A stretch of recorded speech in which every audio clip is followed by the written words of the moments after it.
علی بھائی اگلا سوال ہے کہ سیدنا ابو ذر غفاری رضی اللہ تعالیٰ عنہ کون تھے اور نبی صلی اللہ علیہ وآلہ وسلم کے اصحاب میں ان کو کیا مقام حاصل صلی ہے؟ اللہ علیہ وآلہ وسلم۔ سنا ہے کہ ان کا سیدنا عثمان رضی اللہ تعالیٰ عنہ سے اختلاف ہو گیا تو انہوں نے سیدنا ابو ذر غفاری رضی اللہ تعالیٰ عنہ کو مدینہ شریف سے باہر نکال دیا اور ان کی موت بھی غریب الوطنی میں ہوئی۔ پلیز ان کے فضائل و حالات و واقعات پر کچھ روشنی ڈالیں۔ سر ابو ذر غفاری رضی اللہ تعالیٰ عنہ کے تو حالات بیان کرنے کے لیے بڑا پتھر کا دل چاہیے، اتنے سوز و گداز والی زندگی ہے ان کی۔ ہاں، جامعہ ترمذی میں حدیث ہے، نبی صلی اللہ علیہ وآلہ وسلم نے ارشاد فرمایا کہ اس نیلی چھتری کے نیچے ابو ذر غفاری سے سچا انسان کوئی نہیں ہے۔ کون کہہ رہا ہے؟ نبی صلی اللہ علیہ وآلہ وسلم، جو خود صادق اور امین ہے۔ اور جامعہ ترمذی میں ایک اور حدیث ہے، نبی علیہ السلام نے فرمایا کہ ابو ذر غفاری سے بڑھ کر کوئی عہد وفا کرنے والا اور زہد میں میری امت میں نہیں ہے، یہ میری امت میں عیسیٰ ابن مریم کی مثل ہے، ابو ذر غفاری۔ اور عیسیٰ ابن مریم وہ ہیں جن کے بارے میں روایتوں میں آتا ہے کہ وہ دنیا سے اتنے زاہد تھے کہ وہ برتن میں پانی بھی نہیں پیتے تھے، وہ کہتے تھے یہ بھی دنیا کا مال ہے، اپنے ہاتھوں میں پانی پیا کرتے تھے، یعنی دنیا کو 3 طلاقیں دی ہوئی تھی۔ تو نبی علیہ السلام فرمایا میری امت میں سیدنا عیسیٰ ابن مریم کی مثل زہد میں ابو ذر غفاری ہیں۔ یہ لفظ ہے ابو ذر غفاری، غفاری نہیں ہے لفظ، غفاری زیر ہے اور فا کے اوپر تشدید بھی نہیں ہے۔ تو ابو ذر غفاری رضی اللہ تعالیٰ عنہ علیہ السلام نبی علیہ السلام کے لاڈلے اصحاب میں سے تھے۔ صحیح بخاری میں ان کے قبول اسلام کا پورا واقعہ موجود ہے۔ ان تک جب دعوت پہنچی کہ اس طرح ایک پیغمبر آئے ہیں مکے کی سرزمین میں جنہوں نے دعوی نبوت کیا، تو یہ انہوں نے پہلے اپنے بھائی کو بھیجا کہ خیر خبر لے کے آؤ، تو انہوں نے بتایا ہاں اس طرح ایک شخص ہے۔ پھر یہ خود رخت سفر باندھ کے نبی صلی اللہ علیہ وآلہ وسلم کی خدمت میں حاضر ہوئے مکہ شریف میں۔ تو صحیح بخاری میں آتا ہے کہ یہ گئے، یعنی مکہ شریف میں اب ڈر بھی رہے تھے، کیونکہ ان کو پتا تھا کہ نبی علیہ السلام کی مخالفت بھی بہت زیادہ ہے، کہ اگر میں کسی سے نبی علیہ السلام کے بارے میں پوچھا تو ہو سکتا ہے میرے ساتھ کوئی ایسی ایکٹیویٹی پرفارم نہ کر دے۔ تو یہ حرم مکہ میں انہوں نے ڈیرا ڈال لیا، اور کہتے ہیں میں جتنے دن وہاں رہا نا تو آب زمزم ہی پیتا تھا۔ جب میری کھجوریں ختم ہو گئی، زمزم کھانے کا کام بھی کرتا تھا اور پینے کا بھی، زمزم طاقت والا پانی۔ تو کہتے ہیں سب سے پہلے میری جس شخص سے ملاقات ہوئی وہ سیدنا علی ابن ابی طالب تھے رضی اللہ تعالیٰ عنہ علیہ السلام۔ تو کہتے ہیں حضرت علی نے جب مجھے آبزرو کیا نہ تو مجھے اپنے ساتھ گھر لے گئے، کہ پردیسی ہے، کھانا شانا کھلایا، رات ٹھہرایا۔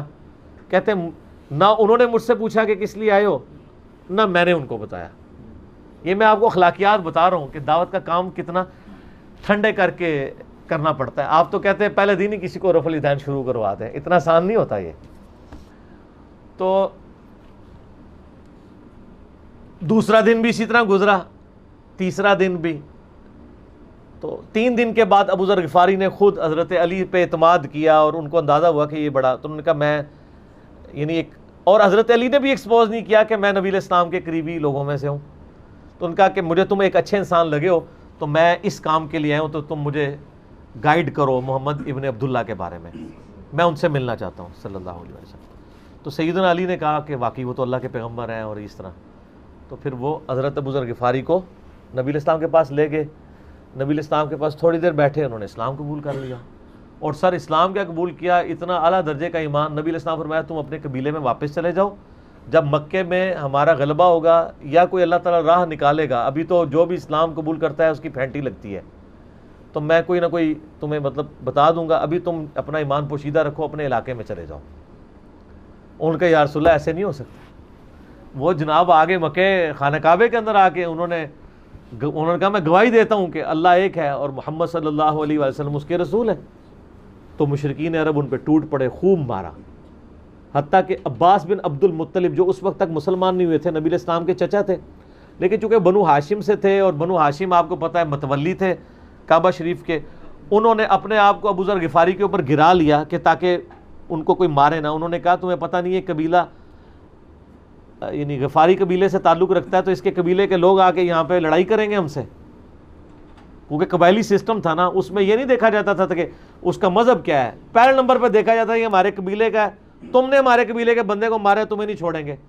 اسی وجہ سے آپ دیکھیں نا, بنو ہاشم اسلام قبول نہ کرنے کے باوجود نبی علیہ السلام کی پشت پہ تو کھڑے رہے نا, اور یہ پہلے بھی ہوتا رہا. قرآن حکیم میں آتا ہے نا کہ شعیب علیہ السلام کی قوم کیا کہتی ہے, اے شعیب اگر تیرا قبیلہ تیرے ساتھ نہ ہوتا کب سے تیرا کام کر چکے ہوتے. اس لیے انبیاء ڈومیننٹ قبائل میں آتے ہیں جو شریف النفسی والے ہوتے ہیں, جن میں ایک سسٹم ہوتا ہے پورا.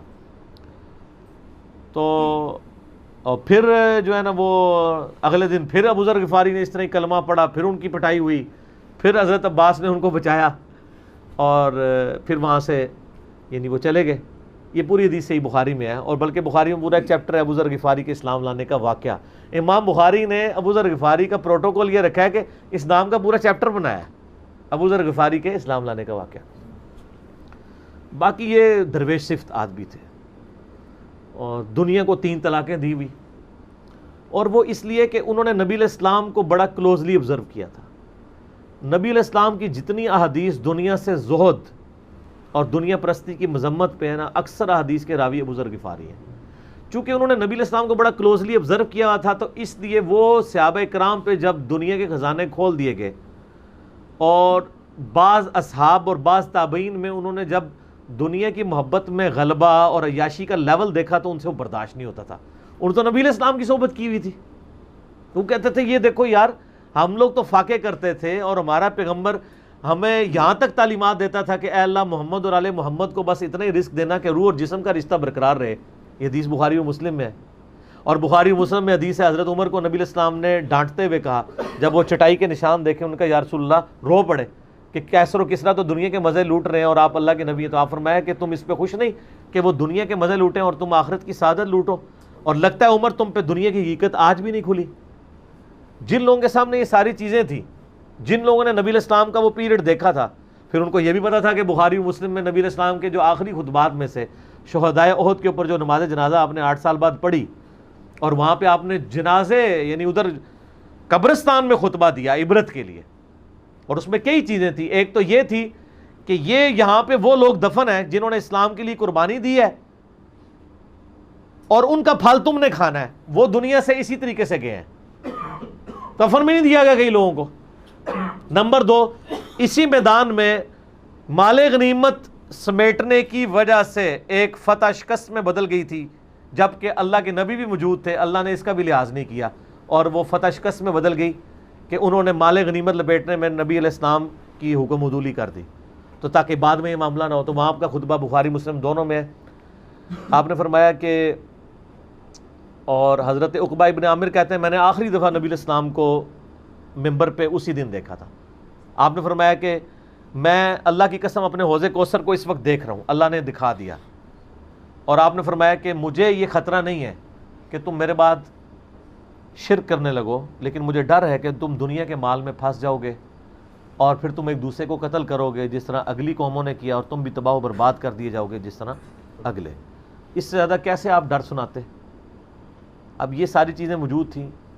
آپ فرمایا مجھے خطرہ یہ ہے کہ دنیا کا مال تم پہ کھول دیا جائے گا, ان قریب کیسر و کسرا کے خزانے تمہارے پاس آ جائیں گے, جو بخاری مسلم میں آتا ہے نا کہ نبی علیہ السلام نے کہا کہ مجھے اللہ نے 2 خزانے عطا کر دیے, ٹھیک ہے, زمین کی خزانوں کی چابیاں, اور جس سے وہ بریلویوں نے کچھ اور ہی قیدہ بنا لیا. اس میں موجود ہے کہ کیسر و کسرا کے خزانے, یعنی آپ کو بتایا گیا کہ رومن اور پرشین امپائر جو ہے مسلمان فتح کر لیں گے یرموک اور قادسیہ کے اندر, اور مسلمانوں کے پاس وہ دولتیں آ جائیں گی, پھر آہستہ آہستہ وہ بھی اسی یعنی دنیا کی محبت کا شکار ہو جائیں گے. اب یہ ساری باتیں حضرت ابو ذر غفاری کے سامنے تھی, حتیٰ کہ صحیح بخاری میں آتا ہے کہ ابو ذر غفاری کہتے ہیں مجھے دن یاد ہے کہ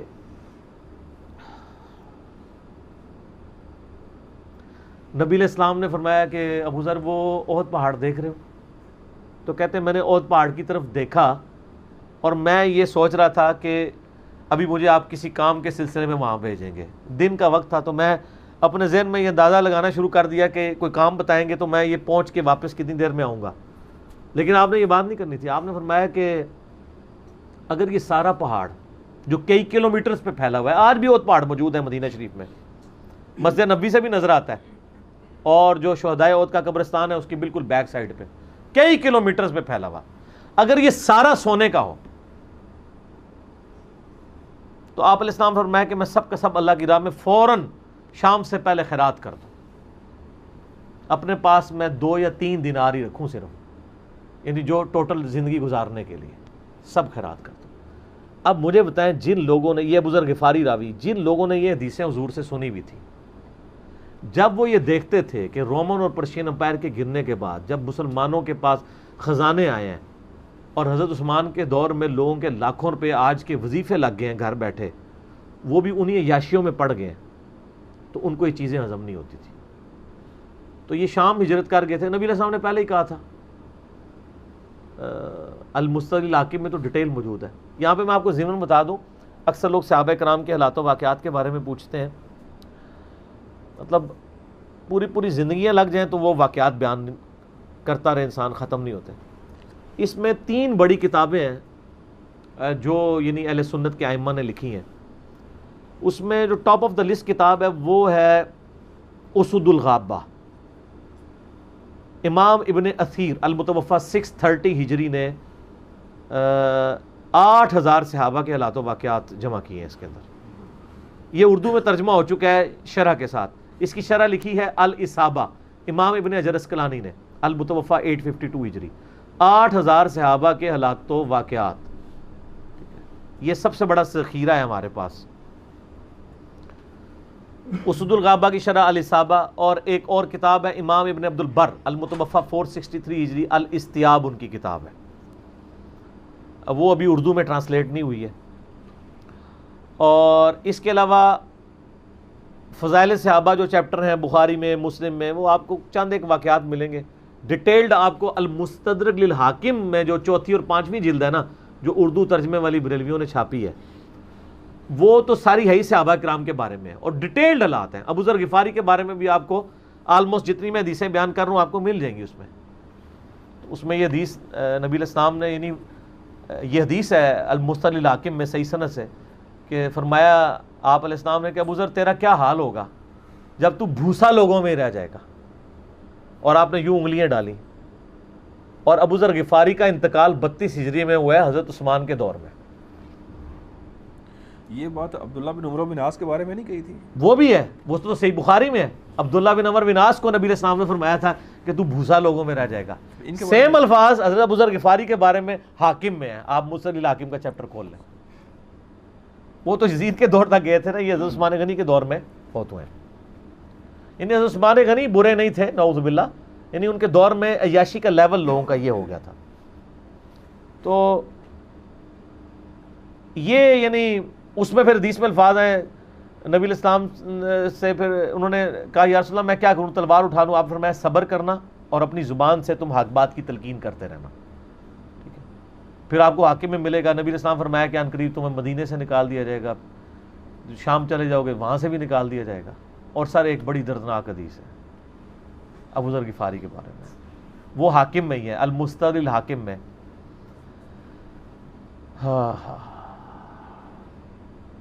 غزوہ تبوک آپ کو پتا ہے ایک ایسا غزوہ تھا جس میں جو شرکت نہیں کرے گا وہ منافق ڈکلیئر ہوگا. قرآن میں فتویٰ آ گیا تھا. اس سے پہلے کبھی نفیر عام نہیں تھی. یہ پہلا اور آخری موقع تھا، کیونکہ رومن امپائر سے ٹکرانا تھا. سپر پاور تھی دنیا کی، 1.5 لاکھ کی فوج لے کے کیسرے روم بارڈر پہ آ گیا تھا عرب کے. تو نبی علیہ السلام نے اناؤنسمنٹ کی کہ بھئی اب سب نے جانا ہے، جو نہیں جائے گا منافق شمار ہوگا، الا یہ کہ کسی کے پاس ریسورسز نہ ہو، یا کوئی مریض ہو، یا کوئی عورت ہو، یا کوئی معذور ہو. منافقین آگے بہانے کر رہے تھے. کچھ سادہ لوگ مسلمان بھی اس کا حصہ بن گئے. بخاری مسلم میں 3 اصحاب کی توبہ کا واقعہ بھی موجود ہے، وہ بھی میری ویڈیو ریکارڈڈ ہے. تو کعب بن مالک کی رضی اللہ تعالیٰ عنہ علیہ السلام. تو کچھ لوگ جو ہیں وہ یعنی اپنے ان معاملات کی وجہ سے کچھ پیچھے بھی رہ گئے. تو المستدرک الحاکم میں آتا ہے کہ صحابہ کرام کہتے ہیں کہ ہم نبی علیہ السلام کے ساتھ سفر پہ نکلے نا جب، تو نبی علیہ السلام کو آ کے کوئی بتاتا تھا، کہتا تھا یا رسول اللہ وہ جو فلاں بندہ تھا نا وہ بھی کوئی نہیں آیا، پیچھے رہ گیا. تو آپ علیہ السلام پرواہ نہیں کرتے تھے. پھر بتایا گیا یا رسول اللہ وہ بھی کوئی نہیں، یعنی جڑے نعرے مارتے سن اچھے اچھے جب ایسے کسی نے دسایا جائے گا سر وہ تو پکا جڑا یار ہے بیلی وہ بھی کوئی نہیں. تو حضور علیہ السلام کو لوگ نا فیڈ بیک دیتے یا رسول اللہ وہ بھی غائب ہے, وہ بھی نہیں آیا. اب 30,000 کے لشکر میں آپ نے کوئی ریکارڈ تو نہیں رکھا تھا, رجسٹر تھا, لیکن کدھر 30,000 بندوں میں کدھر کوئی رکھ سکتا ہے صاحب اس طرح, یا رسول اللہ وہ بھی رہ گیا وہ بھی. تو حضور علیہ السلام کہتے ہیں ٹھیک. آپ فرماتے تھے اللہ چاہے گا تو آ جائے گا, نہیں آئے گا تو نہیں آئے. تو کسی نے کہا کہ وہ ابو ذر غفاری بھی پیچھے رہ گیا. آیا اور ابو ذر کو اس کے اونٹ نے روک لیا. اونٹ ہی نہیں اٹھ رہا تھا نا سر, وہ آپ کو گاڑی تو نہیں ہے نا جو سٹارٹ کر لیں گے آپ. اونٹ چلنے سے انکار کر دے, کوئی کر سکتا ہے؟ اور سر سفر کتنا ہے؟ 700 کلومیٹر. 700 کلومیٹر کا ریگستانی سفر آج کے دور میں بھی کرنا مشکل ہے. سائیکل پہ نہیں آپ کر سکتے, پیدل تو آپ سوچ بھی نہیں سکتے. اونٹ کے بغیر کیسے ہو سکتا ہے, جس میں آپ کو اونٹ اس لیے بھی ضروری ہے کہ اس کے اوپر آپ نے سامان لادنا ہے. پانی نہیں راستے میں پینا, ریگستان میں تو کئی کلومیٹرز تک کچھ بھی نہیں ہوتا, بھوکے پیاسے مریں گے. پھر آپ قافلے سے بھی جدا ہیں. تو ابو ذر غفاری کوشش کرتے رہے کس طریقے اونٹ, اسی دوران قافلہ نکل گیا آگے, تو وہ اونٹ اٹھا ہی نہیں ہے. تو حضرت ابو ذر غفاری نے اپنا سامان اپنی پیٹھ پہ لاد لیا, پیدل چل پڑے ریگستانی سفر میں. حاکم کی روایت ہے کہ ہم نے دیکھا دور سے ایک اکیلا شخص آ رہا ہے جس کی پیٹھ کے اوپر بورا لدا ہوا ہے. تو نبی علیہ السلام کی آپ محبت دیکھیں, آپ نے فرمایا کہ تو ابو ذر ہو جا, یعنی جو آنے والا شخص ہے تو ابو ذر ہو. یعنی حضور نے خواہش کا اظہار کیا. آپ کو نظر تو نہیں آ رہا تھا یہ کون آ رہا ہے, آپ کی محبت, آپ کو پتا تھا ابو ذر غفاری نہیں رہ سکتا پیچھے. تو صحابہ کہتے ہیں آپ نے فرمایا تو ابو ذر ہو جا. تو صحابہ کہتے ہیں تھوڑی دیر بعد جب وہ قریب آئے تو ہم نے پہچان لیا ابو ذر غفاری ہیں. تو جب ہم نے پہچان لیا نا, تو حضور علیہ السلام نے ان کے پہنچنے سے پہلے آپ نے فرمایا ابو ذر کو دیکھو اکیلا آ رہا ہے, اکیلے ہی دنیا سے جائے گا اور قیامت دن بھی اکیلا اٹھایا جائے گا. دنیا سے کیا کہہ رہے گے. صحیح بخاری میں آتا ہے کہ حضرت عثمان غنی رضی اللہ عنہ کے دور میں چکے, یہ اس حدیث کا بھی کچھ حصہ باقی ہے, میں بعد میں بیان کروں گا, پہلے میں اس کو کنکلوڈ کر لوں. کہ صحیح بخاری میں آتا ہے کہ حضرت ابو ذر غفاری شام چلے گئے تھے, وہاں پہ چونکہ گورنر تھے حضرت معاویہ رضی اللہ تعالیٰ عنہ. وہ قرآن کی وہ جو سورہ توبہ کی آیات ہے نا, کہ جو لوگ سونا اور چاندی جوڑ کے رکھتے ہیں یہ گرم کر کے ان کی پیٹھوں پہ, ان کے ماتھے کے اوپر لگایا جائے گا قیامت والے دن. تو وہ یہ آیت پڑھا کرتے تھے, اور حضرت معاویہ سے ان کا جھگڑا رہتا تھا کہ تم لوگ جو یہ مال جوڑ رہے ہو نا, اور یہ اتنے خزانے تم لوگوں نے بنا لیے ہیں, یہ نبی علیہ السلام کی تعلیمات کے خلاف ہے. تو حضرت معاویہ کہتے تھے یہ تو اہل کتاب کے بارے میں آیات نازل ہوئی ہیں. تو وہ کہتے تھے نہیں, یہ سب کے بارے میں ہے. اب شرعی حکم یہ ہے کہ مال آپ جوڑ سکتے ہیں اگر آپ زکوٰۃ دے رہے ہیں, لیکن یہ پسندیدہ نہیں ہے, طریقہ نبوت یہ نہیں ہے. نبی علیہ السلام نہیں جوڑ سکتے تھے, پوری زندگی زکوٰۃ دینے کی نوبت نہیں آئی ہے, حالانکہ خمس ملتا تھا, خیرات کرتے تھے. ابو ذر غفاری کا جھگڑا یہ تھا کہ تم تو نبی کے اصحاب ہو, تم لوگوں کو یہ زیب ہی نہیں دیتا کہ تم لوگ اس طرح کے محلات میں رہو اور اس طرح مال جوڑو. تو اب چونکہ سینئر صحابی تھے, ان کو ہاتھ ڈالنا بھی آسان نہیں تھا. پھر نبی علیہ السلام نے فرمایا ہو کہ اس سے زیادہ سچا انسان ہی کوئی نہیں. تو حضرت معاویہ نے خط لکھا حضرت عثمان کو کہ جی اس بندے سے میری جان چھڑائے نا, اس کو آپ واپس بلائیں. تو حضرت معاویہ نے جب خط لکھا تو حضرت عثمان نے ان کو کہا تم مدینہ شریف واپس آ جاؤ. مدینہ شریف جب یہ واپس آئے تو صحیح بخاری میں آتا ہے کہ لوگوں کا جھمگٹا لگ گیا ابو ذر غفاری کے گرد. لوگوں کو پتا تھا یہ تو بڑا یعنی زہد والا بندہ ہے. تو ابو ذر غفاری وہی حدیثیں سنایا کرتے تھے کہ حضور نے فرمایا یہ احد پہاڑ سونے کے برابر ہو تو میں خیرات کر دوں گا. جبکہ باقی صاحب کہتے تھے کہ مال جوڑنا جائز ہے اگر زکوٰۃ کوئی دیتا رہے. وہ یہ کہتے تھے کہ یار یہ تم لوگوں کو تو زیب نہیں نہ دیتا, یار تم لوگ تو یہ باتیں نہ کرو, تم لوگ نبی کی صحبت یافتہ ہو, تم لوگوں کو تو زہد ہونی چاہیے تم لوگوں کی زندگی میں. اب لوگوں کا ہجوم ان کے گرد لگ گیا، اور پھر حضرت عثمان نے ان کو خلیفہ وقت تھے بلایا اور کہا کہ یار تو خود ہی مدینہ شریف چھوڑ کے یہاں سے چلا جا، تیری وجہ سے فتنہ کھڑا ہو رہا ہے۔ تو حضرت عثمان نے کہا میں نے تو نبی علیہ السلام سے سنا تھا کہ حکمرانوں کی اطاعت کرنا، صبر کر لینا۔ تو ایک زبدہ نامی کا ایک گاؤں تھا مدینہ شریف کے پاس، شہر سے ہٹ کے، تو وہ پھر وہاں پہ ہجرت کر گئے۔ آپ دیکھیں ریونج کیسا تھا، لوگ کتنے ڈرے ہوئے تھے کہ ابو ذر اپنی بوڑھا شخص 80-90 سال کا بابا اپنی ایک بڑھیا بیوی کو لے کے اس عمر میں شہر بدر ہو رہا ہے اکیلا۔ آج نہیں آپ سوچ سکتے کسی جگہ آپ اکیلے جا کے پڑاؤ کریں، کسی بیابان کے اندر، ریگستان کے اندر۔ اس زمانے میں آپ سوچ رہے، آج کل بھی آپ مدینہ شریف کے گرد چلے جائیں تو آپ وہاں نہیں ایک رات بھی نہیں گزار سکتے۔ تو کوئی شخص حضرت ابو ذر غفاری کو سی آف کرنے نہیں آیا سوائے حضرت علی کے، اور وہ بھی مدینے کی باؤنڈری تک آئے۔ ان کو پتہ تھا ان کے سٹانس کے بارے میں، اور حضرت علی نے ان کو جب سی آف کیا تو کہا کہ میں چونکہ حکمران وقت کی اطاعت کا پابند ہوں، میں مدینے کی باؤنڈری سے باہر نہیں جاؤں گا۔ اگر مجھے کوئی اس طرح کا یعنی حکم اجازت مل جاتی تو میں تیرے ساتھ جاتا۔ ایران والوں نے حضرت علی علیہ السلام کے زندگی کے آخری 10 سال کے اوپر ایک فلم بنائی ہے، امام علی علیہ السلام۔ اس میں ابو ذر غفاری کے سارے واقعات انہوں نے فلمائے ہیں سر، دیکھنے والے ہیں۔ جب مولا علی چھوڑنے آتے ہیں، پھر جو ان کی ڈیبیٹس ہوتی ہیں مدینہ شریف میں لوگوں کے ساتھ، وہ ساری انہوں نے ویڈیو میں فلما دی۔ پھر یہ چلے گئے وہاں پہ رہنے شروع ہو گئے۔ اب اس حدیث کی طرف واپس آ جائیں جو فرمایا آپ علیہ السلام نے اکیلے ہی مرے گا، تو ابو ذر غفاری، اس حاکم کی روایت میں آتا ہے ابو ذر غفاری کی موت کا وقت قریب آ گیا، صرف بیوی ہے پاس۔ بیوی نے رونا شروع کر دیا کہ حضرت آپ فوت ہو گئے، آپ کو کفن کون دے گا، آپ کو غسل کون دے گا، آپ کو دفنائے گا کون، میں عورت ذات کیا کر سکتی ہوں۔ حضرت ابو ذر نے کہا کہ نبی علیہ السلام سے میں نے سنا تھا کہ تو اکیلا مرے گا، پھر مسلمانوں کا ایک قافلہ وہاں سے گزرے گا جو تجھے کفن دے کے دفنائے گا اور جنازہ بھی پڑے گا۔ تو نے فکر نہیں کرنی، جب میں مر جاؤں تو میری لاش کو چوراہے پہ رکھ دینا، گزرگاہ پہ، جو یعنی مدینہ کی طرف راستہ آتا تھا گاؤں ایریا سے گزر کے، اللہ میرا بندوبست کر دے گا۔ وہی ہوا کہ ان کے مرنے کے بعد مسلمانوں کا ایک قافلہ دور سے آ رہا تھا۔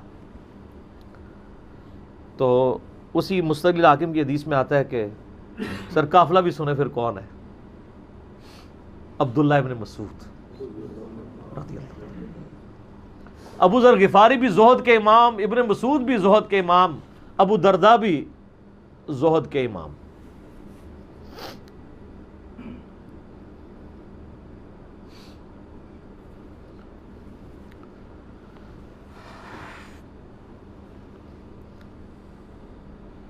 ابن مسعود رضی اللہ تعالیٰ عنہ جب وہاں پہ رکے، ان کو تو نہیں پتا تھا یہ کون ہے، تو انہوں نے کہا بی بی کیا ہوا؟ ان کا میرا خامند مر گیا ہے۔ ان کا یہ کون ہے؟ تو انہوں نے کہا ابو ذر غفاری۔ عبداللہ ابن مسعود کی چیخ نکل گئی، چیخ ماری انہوں نے، ان کا واہ۔ اللہ کے نبی نے فرمایا تھا کہ ابو ذر اکیلا آ رہا ہے تبوک کے موقع پہ، دنیا سے بھی اکیلا جائے گا، اور قیامت والے دن بھی اکیلا اٹھایا جائے گا۔ یعنی اب اسی سرزمین سے ہی اس نے اٹھنا ہے نا، ہر بندے نے اپنی قبر سے اٹھنا ہے، یعنی وہ مسلمانوں کے قبرستان میں بھی دفن نہیں۔ ایک یہ جو مزار کی رٹ لگائے پھرتے ہیں، میں ان سے پوچھتا ہوں تمہارے بابوں کی کیا اوقات ہے؟ ابو ذر غفاری کا مزار دکھاؤ کدھر ہے؟ جو اس روئے ارض پہ نیلی چھتری کے نیچے سچا ترین انسان جس کو اللہ کے نبی کہہ رہے ہیں، اس کا کوئی مزار نہیں ہے. غریب المطنی میں مرا ہے، اس کی قبر بھی ایسی جگہ ہے جہاں مسلمانوں کے پاس قبریں بھی کوئی نہیں ہے، ایک ریگستان میں اکیلی قبر ہے، اس قبر کا بھی کسی کو نہیں پتا، اس پہ کوئی مزار بھی نہیں ہے، اور قیامت الدین بھی اکیلا اٹھایا جائے گا، یعنی قیامت تک وہاں پہ کوئی قبرستان بھی نہیں بنے گا. ظاہر نبی علیہ السلام کی یہ بھی خبر ہے، تو کیا وہ ناکام ہو گیا ہے؟ اگر مزارات ہی دلیل ہیں کامیابی کی. تو عبداللہ ابن مسعود رضی اللہ تعالیٰ نے ان کو غسل دیا، کفن دیا اور دفنا دیا. یہ پوری ڈیٹیلز آپ کو المستدل الحاکم میں مل جائیں گی. تو ابو ذر غفاری ان چند شخصیات میں سے ہیں جن میں پوری امت کا اتفاق ہے ان کی نیکوکاری کے اوپر. شیعہ بھی ان کو بہت رسپیکٹ دیتے ہیں، اہل سنت بھی دیتے ہیں، صوفیاء کے ہاں بھی ان کو امام مانا جاتا ہے زہد کی وجہ سے. آپ تصوف کی جتنی کتابیں پڑھیں، چاہے امام غزالی کی ہوں، رسالہ قشیریہ پڑھیں، اور لوگوں کو بھی پڑھنا شروع کریں، تو ابو ذر غفاری آپ کو زہد کے امام کے طور پہ ملیں گے کہ ان کی زندگی میں یعنی یہ زہد تھا کہ انہوں نے کس طرح کی زندگی گزاری ہے. سر لوگ مجمع میں مرتے ہیں، ان کو یاد کوئی نہیں کرتا، اور ابو ذر غفاری کو آج بھی دنیا یاد کر رہی ہے، ہم بھی یاد کر رہے ہیں رضی اللہ تعالیٰ عنہ وعلیہ السلام. اللہ تعالیٰ قیامت والے دن ہمیں ایسے نیکوکار لوگوں کا ساتھ نصیب فرمائے. آمین ثم آمین.